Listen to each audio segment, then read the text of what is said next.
레위기 5장.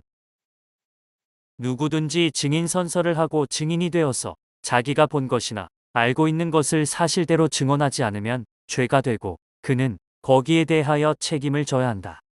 누구든지 부정한 모든 것, 곧 부정한 들짐승의 주검이나 부정한 집짐승의 주검이나 부정한 길짐승의 주검에 몸이 닿았을 경우에는 모르고 닿았다고 하더라도 그는 부정을 탄 사람이므로 깨닫는 대로 그 죄를 속하여야 한다.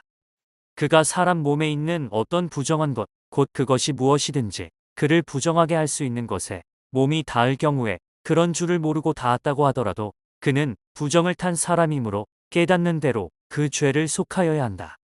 또 누구든지 생각 없이 입을 놀려 악한 일을 하겠다거나 착한 일을 하겠다고 맹세할 때에 비록 그것이 생각 없이 한 맹세일지라도 그렇게 말한 사실을 잊고 있다가 뒤늦게 알고서 자기의 죄를 깨달으면 그 죄를 속하여야 한다. 사람이 위에서 말한 것들 가운데서 어느 하나에라도 잘못이 있으면 그는 자기가 어떻게 죄를 지었는지를 고백하여야 하고 자기가 저지른 죄에 대한 보상으로 주에게 속건 제물을 바쳐야 한다. 그는 양떼 가운데서 암컷 한 마리나 염소떼 가운데서 암컷 한 마리를 골라서 속죄 제물로 바쳐야 한다. 제사장이 속죄 제물을 바쳐서 그의 죄를 속하여 주면 그는 용서받는다.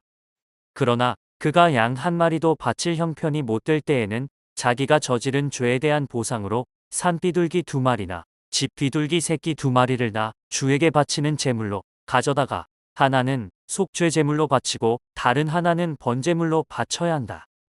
그가 그것을 제사장에게로 가져가면 제사장은 먼저 속죄 제물로 가져온 것을 받아서 속죄 제물로 바친다. 그때의 제사장은 그 제물의 목을 비틀어야 하는데 목이 몸에서 떨어지지 않도록 하여야 한다.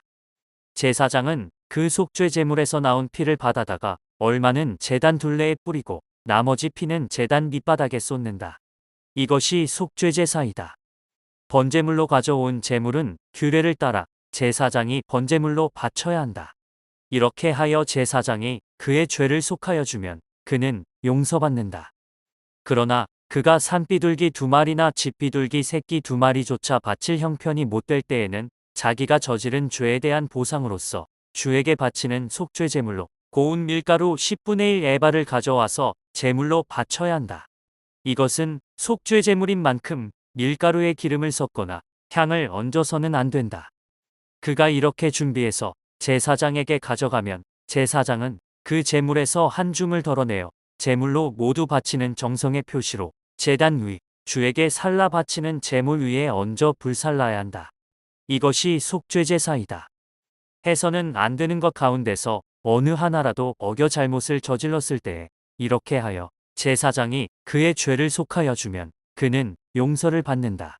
나머지 제물은 곡식 제물에서처럼 제사장의 몫이 된다. 주님께서 모세에게 말씀하셨다. 누구든지 주에게 거룩한 제물을 바치는데 어느 하나라도 성실하지 못하여 실수로 죄를 저지르면 그는 주에게 바칠 속건 제물로 가축대에서 흠없는 순양 한 마리를 가져와야 한다. 성소의 세겔 표준을 따르면 속건 제물의 값이 은 몇 세겔이 되는지는 내가 정하여 주어라. 그는 거룩한 제물을 소홀히 다루었으므로 그것을 보상하여야 한다. 그러려면 그는 자기가 바쳐야 할 것의 5분의 1을 보태어 그것을 제사장에게로 가져가야 한다. 제사장이 속건 제물인 순양에 해당하는 벌금을 받고서 그의 죄를 속하여 주면 그는 용서를 받는다. 나 주가 하지 말라고 명한 것 가운데서 어떤 것을 하여 잘못을 저질렀으면 비록 그가 그것이 금지된 것인 줄을 몰랐다고 하더라도 그에게는 허물이 있다. 그는 자기가 저지른 악행의 결과에 책임을 져야 한다. 그는 가축대에서 흠없는 순양 한 마리를 제사장에게 가져가야 한다. 속건 제물로 바치는 값은 내가 정하여 주어라. 그리하여 그가 알지 못하고 실수로 저지른 잘못은 제사장이 그의 죄를 속하여 주면 그는 용서를 받는다. 이것이 속건 제사이다. 그는 주를 거역하였으니 이 일에 책임을 져야 한다.